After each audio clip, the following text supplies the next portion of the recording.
Hey, it's Edward, and in this video we're gonna be talking about you becoming the most powerful human being on the planet, unaffected and unoffended by whatever is happening around you, staying clear on your purpose, knowing what you're gonna do next, and able to achieve whatever you want in this life, and no single thing, human being, body, animal, anything, nothing is gonna stop you. Stay tuned, we're gonna continue. The most powerful skill that you can have on this planet to be able to achieve the greatest things that you can possibly achieve and reach your highest potential is your ability to connect with people and forge strong relationship that not gonna fall apart. And the big problem that many people are having is the inability to stay connected with someone and remain in a partnership for a long period of time, meaning that quite often the partnership just ends because of some kind of tiny little things, a misunderstanding that doesn't have anything to do with what those people actually wanted. So there's this thing called intent when we are interacting with one another, and then there is a feeling what another person energy levels is, what they are trying to communicate to us. So we shouldn't listen to the words, to which words people are using. We should try to understand the intent of other people, whether it aligns to our intent, and then we should feel whether that person is the right partner to be with us. So what I'm talking about, we can take an example of you trying to invite your friend to meet in a cafeteria in a shopping mall called Center. So there are different ways you can do it in terms of words, in terms of how you communicate.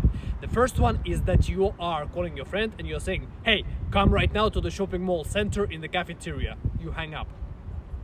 That is going to elicit certain feelings from your friend, and it's going to make him feel a certain way about coming and even about you.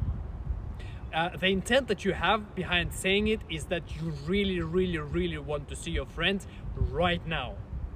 A different way that you can put it is that you're calling your friend and you're saying, hey man, could you please come right now to the shopping mall Center, to the cafeteria, really want to see you.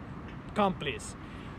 We're communicating exactly the same intent, but just using different words, and these kind of words and the intonation and the way you have communicated it is going to elicit different feelings from your friend, and it's going to make him feel about you a certain way. But intent is going to be exactly the same. He really wants to see you right now. A third way that you can communicate this is that you're calling your friend and you're saying, hey man, do you want to come to shopping mall Center right now and meet in that cafeteria that you really like the one that we've been in 2 months ago, and we can take those 2 drinks that we took 2 months ago when we also met those 2 amazing girls and had the absolutely fun and spectacular time. That's the third way. Notice all those 3 ways, the delivery is different, what we are saying is different, but the intent is always the same. A friend wants really to see another friend. It doesn't change no matter how you say it. And it is very easy, especially if we are being in a stressful environment where we are trying to achieve hard things, and there is a lot at stake, our money, our careers, our lives. It's very easy to start listening to what another person is saying, instead of trying to understand their intent and trying to feel if you still should be in the partnership. Because it's absolutely fine if someone is just even screaming at you, being mad, swearing at you. That's something that, for example, Steve Jobs was famous for. He was a very eccentric person. He was very emotional, in many people can call in a negative way. But what was the most important thing is what was his intent into achieving certain things, and that's why it was possible for him to forge certain partnerships with other people. So all those 3 ways we have made a person feel a certain way, and based on that, someone may call, based on how something has been communicated, somebody may call a person polite, rude, or in general in life we like to label things as good or bad, and labeling is something we're gonna tap into in another video. Today we're talking more about the rudeness, politeness, being good or being bad. These kind of things, we have these words, but that's not something that actually exists. Because if we are truly happy, if we're exuberant, if we are on our purpose, if we are absolutely loving what we are doing and what is happening around us, there's no such thing as rudeness or politeness, because we are just going, we're like a train, like a locomotive going straight ahead, and nothing can stop us. We are going to the end of this track, and there's no obstacle for us, so we don't pay attention to those little things. And basically the words rude or polite were invented by people who were not really happy in their life, and so it's very easy to, like, I would say, nice people, it was very easy to kick those people out of their state, and they have created the words as rude or polite to label someone who makes them feel a certain way, the way they like or the way they don't like. But this kind of words only matters in if we are being in a weak state. In a powerful state, there's only our purpose. So from today on, I encourage you to never pay attention to what other people are saying unless you are directly trying to solve some kind of a problem. So imagine you're creating a certain problem, a certain product, a phone, let's say, and there is a certain thing that is not working in that phone. Then you need to use certain words, certain specific terms in order to communicate what is actually the problem.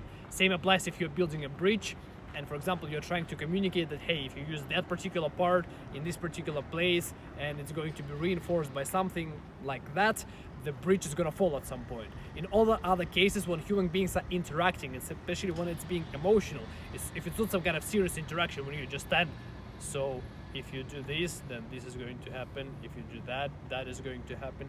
If you're not in this kind of logical state, but rather emotional, trying to going through your life, do not pay attention to the words. I really encourage you to do that.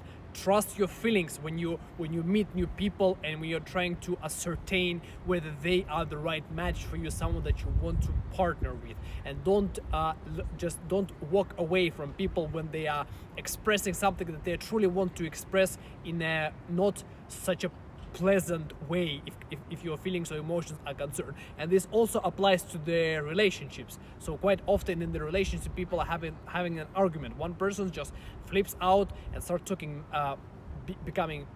becomes mad and start talking emotionally about something, and then another person may get offended by that because they are not listening to their intent, to what that person who got mad is trying to tell them. What are they trying to achieve? They're listening to the words, and that is going to ruin the relationship, sexual, romantic relationship that you are having with your girlfriend, boyfriend, wife, or husband, or children, and it's going to ruin their partnerships and just change your life in such a negative way that you wouldn't want to happen, because you have an infinite potential of achieve the most spectacular things in this life, and there's nothing that can stop you. And don't pay attention to such little things. Trust your feelings, believe in people that you spend time with. You have selected them for a reason, so don't let anything split you apart. This has been Edward. We are going to continue twice as powerfully in the future videos. I wish you all the best. You're going to achieve the greatest things on this planet. See you in the next video. Take care.